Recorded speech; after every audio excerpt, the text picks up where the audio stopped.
Secretary General wetu wa chama ya UDA. Haya, asante sana. Rais, mimi nashukuru kwa sababu wakati ulichaguliwa na mama mboga na watu wa pikipiki. Mimi nataka Rais, kwa niaba ya chama cha UDA, mimi kama Secretary General, kazi yangu itakuwa kuangalia wale wafanyakazi wa serikali ambao hawachungi mama mboga na watu wa chini.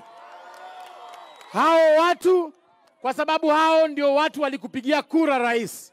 Mimi ningependa kuomba kwa niaba ya watu wa pikipiki. Rais, juzi nimeona serikali yako imeleta mafuta kutoka kule nchi za ugaibuni. Tungependa tarehe 14 kwa niaba ya watu wa pikipiki, bei ya mafuta irudi chini kwa sababu hao ndio watu wako.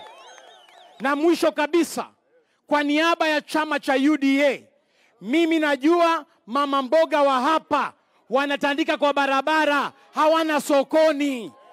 Kwa niaba ya wanachama wangu wa UDA, tafadhali Rais, hii sokoni kwa sababu ya mvua, jenga haraka, hawa maasla wasiuzie kwa barabara. Na mwisho, mimi nawaomba watu wa Kajiado, mumeona vile maendeleo inakuja hapa Kajiado. Mukitaka maendeleo mingi kuja hapa Kajiado, tafadhali mujiunge kwa chama chetu, chama cha UDA. Chama gani hiyo? UDA. Asante kabisa.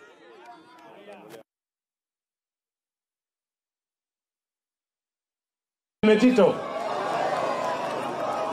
Huyu Kato Ole Metito sasa nimempatia kazi, yeye ni controller wa kule State House, ndiye ananipangia mambo ya maendeleo ya kule. Huyu Paris